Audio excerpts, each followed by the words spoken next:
Hello and welcome back to Jarrett Tal. Today is going to be, I'm not sure if I'm going to call it 2 a.m. thoughts, but it probably will be because this is when I tend to have my thoughts about life and what I'm doing with my life and all things like that. Today is going to be very candid because I was rethinking my channel and I was thinking I really want it to be very transparent. That's why I want people to be able to learn from the mistakes that I've made. So yeah, because I feel like that's one big problem in our generation is that people only show the highlights and everyone's given the false perception of it. So I just want to also give the reality to university as well. So today I'm going to be talking about why I've been failing at university and kind of the real reason I took a gap year or internship year or placement year. It's technically a placement year, but personally it was to rethink my life. So yeah, without further ado. Okay, so now I have completed 2 years of university. So I've done my first year, second year, and I'm currently on my third year, which is my year that I'm taking out. And then in September, I'll return to do my final year, my project year, dissertation year, whatever you want to call it.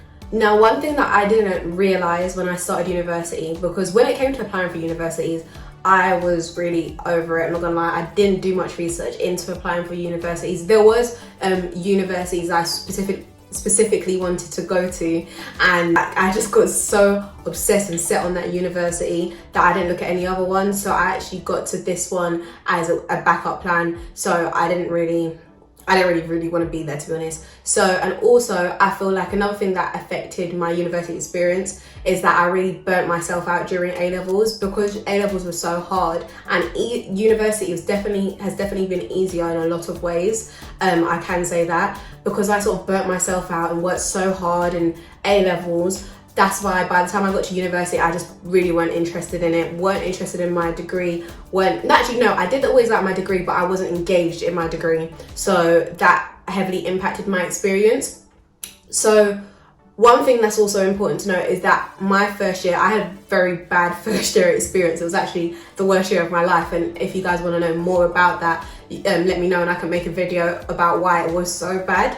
But yeah, by the time I got to university, I was just sort of doing the assignments to the deadlines, and it's weird because I could recall things that I learned at A-levels 3 or 4 years ago, but I couldn't recall things that I learned in my degree just a year ago, and that's kind of crazy. But it just shows my attitude towards learning and how much I actually put in towards learning stuff for my degree. And I guess to an extent, you're not going to learn things as in depth as well, because with university you just study something, you study a module for a set period of time, then you do the assignment on it and you don't necessarily need to ever come back to that again. However, my degree is a psychology degree and I do genuinely find it quite interesting, so it wouldn't have been hard for me to get engaged if I actually cared. Now, so what I've done in these past 2 weeks is I've just been rethinking my whole university experience. And when it comes to university, I would say I was a uni student, not a university student. And there is a clear distinction between the two of them. Like me, I was just doing the bare minimum and a little bit less. So when I call myself a uni student, I was literally just doing the assignments, just handing them in,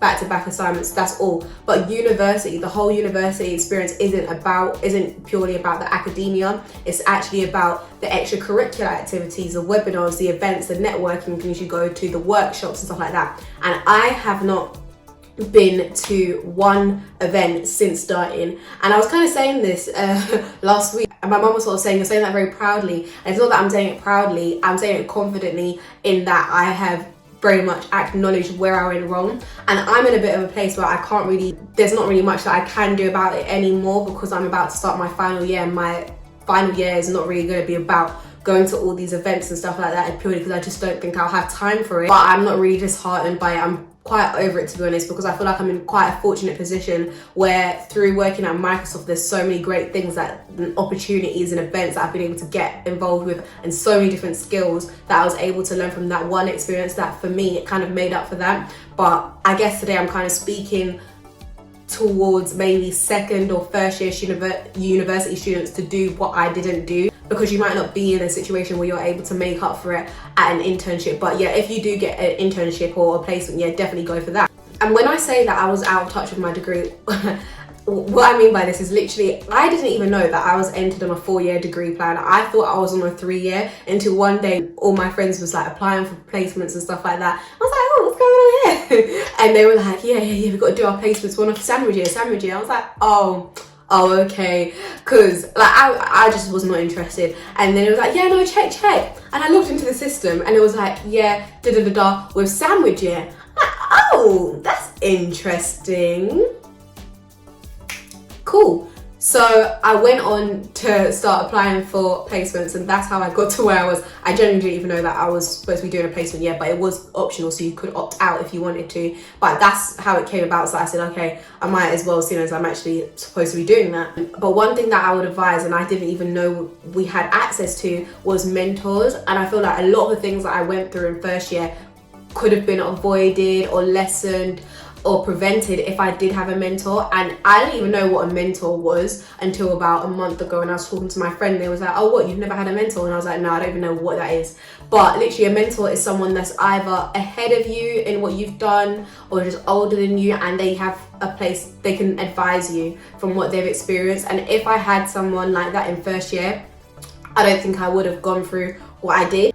And my university actually offers that, and I feel like all universities probably do offer that as well, but I just didn't know that was the thing. And the reason why is they did email us about it, but I was just so bombarded with university emails. It's hard to distinguish between the marketing ones and the useful ones, and it was just a lot going on that I just didn't take any of it in at all. So I'll definitely inquire about getting a mentor if I could start my university experience again. But yeah, that's kind of just what I would do differently in the extracurricular side. Actually, also, I would make friends with people that I can't relate to. I feel like it's so easy for us to make friends with people that look like us or we can relate to, but it's also important to make friends with people that don't look like us, people that we can't relate to, because there's a lot that you can learn from people who are not experiencing the same things. And that's one thing that I definitely would have done if I could go back to the beginning of my degree.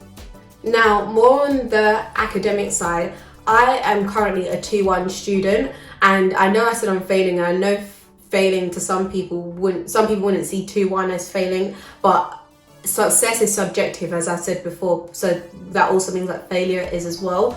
So for me, that's failing, because, and I guess I should be grateful that I was able to achieve such grades, having not done any of the extra work that I was required to do, but it's just like, maybe I would still be a 2-1, but it would be a higher mark of the 2-1 that I would get, which leads me on to my next point. I consistently probably get around like low to mid 2-1s, but then one essay I got like 54 on, and I know that I'm quite stubborn, like my ears are quite tough when it comes to getting things that I don't agree with. So I really want to go about this the right way. But basically, at the end of my second year, I got a 54 on one of my essays, and I just overlooked this. To be fair, I'm not gonna lie, I didn't even look at this grade until about 2 weeks ago, because that's when the pandemic just started. So I was just very much mentally over university and very much mentally already at my placement.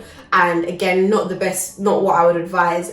You should always be on top of where you're at and stuff like that, of course. But it's only now that I discovered that, now that I'm sorting out my university life a bit more, that I discovered that. And I actually got another lecturer to have a look at it just to see what they said. And they were like, I think it would be more like a 62.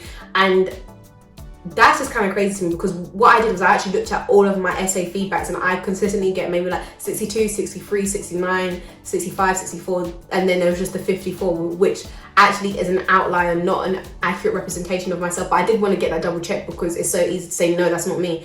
And for me, it's kind of sad that I only saw this now, because I would have been able to appeal that back then. But it's just like, such is life, and I've kind of moved on from it. What I'm going to do is just try and work on it in the future. And that's why I would recommend at the beginning of each of your modules, well, what I'm going to do differently, or I intend to do differently, at the beginning of each of my modules, I'm going to actually meet or speak with the lecturer, the main like module leader, and ask them what exactly they're looking for. Because one thing that I'm realizing now is that when it comes to marking like essay-based subjects like psychology, it's very subjective. So how can one lecturer come out with a 54 and another one come out with a 62? That's very subjective, and that's actually quite scary to me, because those 8 marks difference is a massive difference and would have massively impacted my grade if I had got it appealed at the time. So yeah, definitely talk to the module leaders at the beginning and ask them what they want, because I feel like lecturers prioritize different things. So one might focus more on critical evaluation, whereas one focuses on like how your text is written, if it's straightforward and clear and stuff like that. So you kind of, I feel like to play the game, you have to play in accordance to their rules. And it's unfortunate, but I think that's just personally what I've taken from that. Take what you want from it. Another thing is when it comes to getting support and stuff like that, I would definitely recommend finding a lecturer that you can relate with. Like, everyone's given a tutor. Another thing that I did wrong, I got my tutor in obviously the first week of university, and I think I had 4 tutorials with him. After that, I hadn't spoken to him since, and I literally reached out to him like 2 weeks ago, like, hi, sorry for neglecting our relationship. And it's like, I checked my email the last time I had a communication with him, and that was in 2018, and I'm filming this video now in 2021. That's very bad. Like, that's very bad that you're supposed to forge a relationship with them. To be fair, I have mixed opinions when it comes to the education system, because I know that it's our responsibility to take ownership of the relationship between ourselves and the tutor.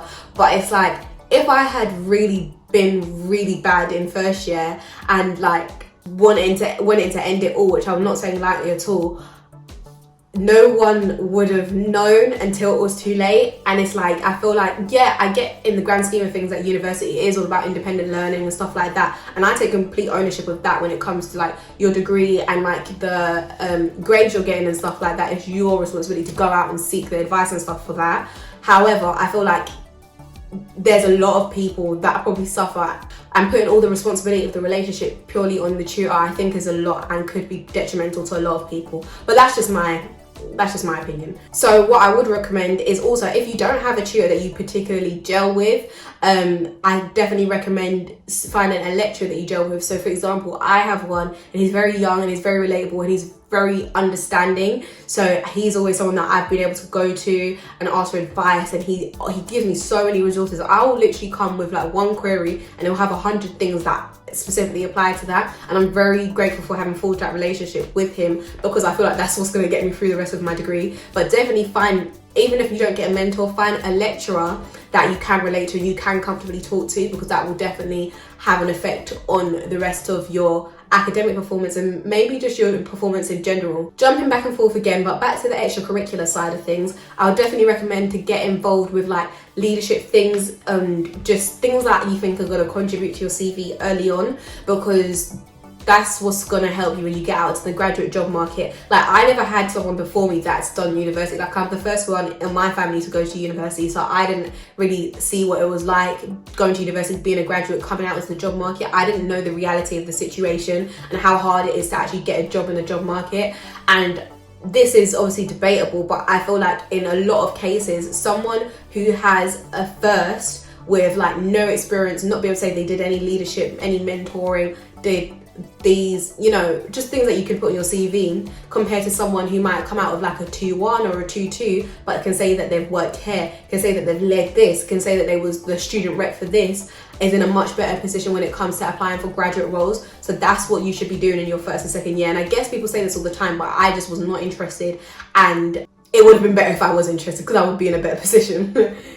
Back to the academic side of it, one thing I don't believe that my university taught me, I don't know if other people did get taught this, but it would have been very useful for me to know, is how to read.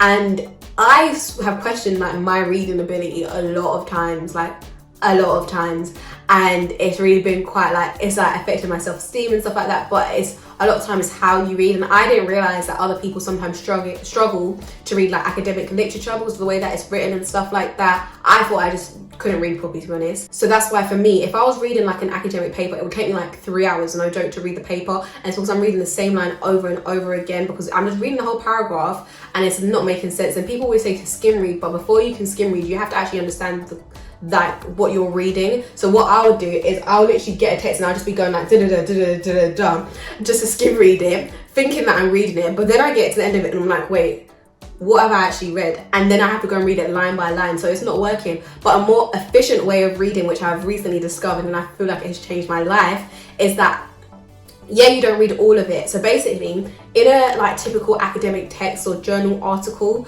it's gonna have like an introduction, it's gonna have your abstract, introduction, method, findings, results, discussion, something like that. So basically, now my approach is just read the abstract first, and this is where you can automatically save so much time. If you read the abstract and it's not directly applying to your question, because that's one of the mark scheme, like that's part of the criteria. Does it actually relate to your question, or are you just using random sources? So read the abstract and ask yourself, read the question again of like your essay question, and ask yourself, does this actually relate to it? If the answer is no, move on.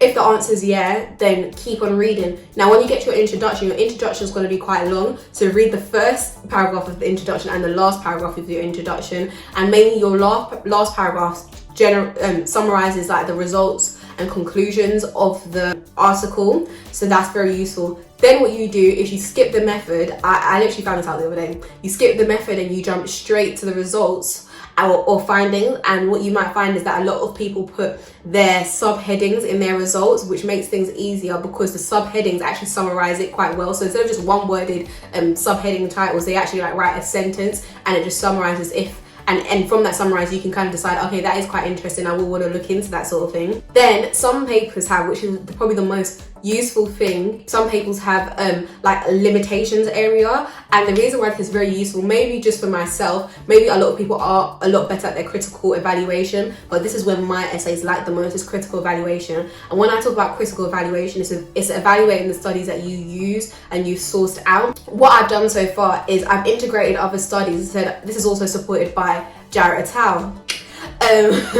And but I haven't said, but however, Jarrett et al. Study is limited because That's what critical evaluation is. And I know how to evaluate because at A-level we would evaluate, but at A-level it was very much sort of like small sample or researcher bias. And although these can be relevant at degree level, you want more academic type of limitations, and that's what you can actually find in the papers, and it's very easy for you to like kind of steal the limitations that they highlight in their paper, and then you can just use that to evaluate them in your actual paper. I think that makes sense. Another thing I learned how to actually use is Google Scholar, and I don't know, maybe this whole video I just look very, very dumb, but I didn't know all these things. I didn't know how to do these things, so I was literally just writing my essays and hoping for the best. But there's a specific way to using Google Scholar and like things that you need to include. And one tip that I found as well is a lot of people find their papers by looking at the reference section of the original paper. But what they say to do, or what I've learned to do now, is if I find a paper on Google Scholar, so yeah, I've got my monitor out, so I'm hoping you can see this now. But what you can actually do is if you type in the name of the paper that you're interested in, and what a lot of people do is they'll click on that paper and then they'll look towards the end of the reference section to see what other books they've used, and then they use those as their extra reading. But a backwards approach, which I found I personally was very impressed by, is that you look at the ones that it's in cited by. So for this one, it's been cited by 119 other articles. So that means that other articles have used this one as part of theirs. And it's just a backwards way of working that also allows you to find more articles that may be more relevant to the topic.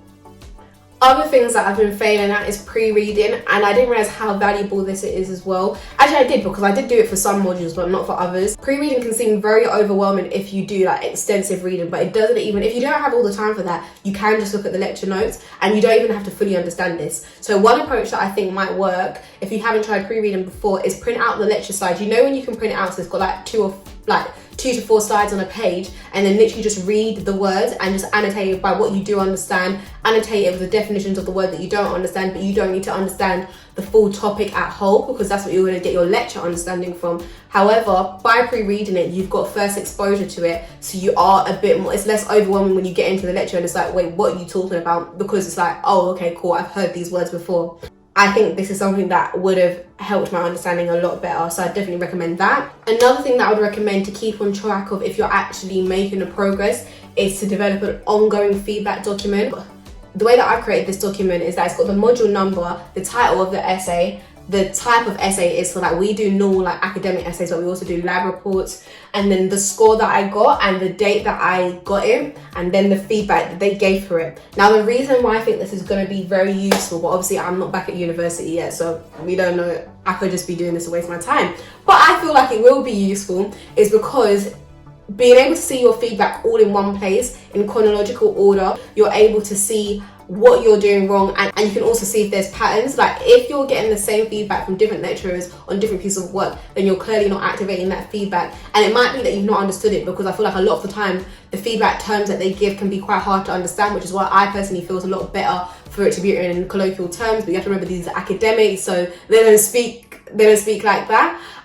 But anyways, I digress. By having it all here, you can see if you're making the same mistake twice and what you need to rectify.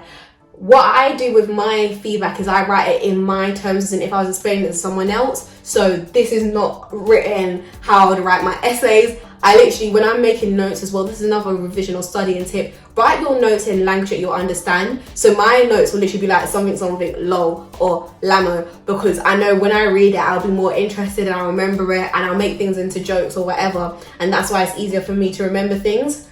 But yeah, with my ongoing feedback, I write it, I reword all the feedback that I'm given and I put it in a way that I know that I'm going to be able to take moving forward. And if there is something that keeps repeating itself and you just don't understand why you're getting that, then speak to that lecturer and say, can you explain this? Because when you ask them to explain things, that's when they'll take more time to give you a more personal approach.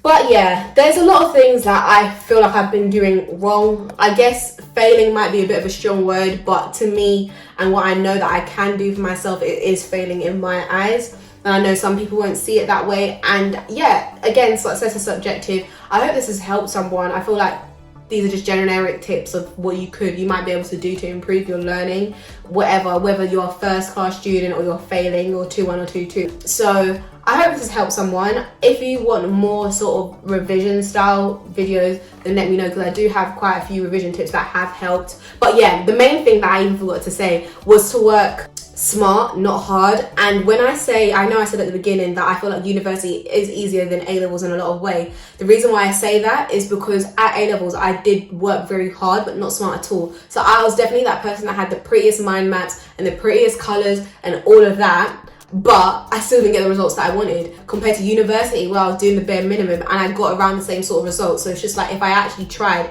I wonder what the outcome would actually be. So that's kind of the boat that I'm in now. And in order to work smart, people say work smart, but I think another thing is, what does that even mean? In order to understand what that means, it means trying a new formula, trying something new, and then seeing if the results have improved. If they haven't improved, then you might be working smart for someone else. So you might be doing something smart, but it's not helping yourself, and you need to go back to the drawing board and just be really on top of your learning and on top of the progress that you're making. So yeah, that's one thing that I definitely need to do moving forward, is to be testing what I'm doing and like actually monitoring the results and assessing the results to see if it's making the difference that I'm hoping for, or if I'm just doing it for bands.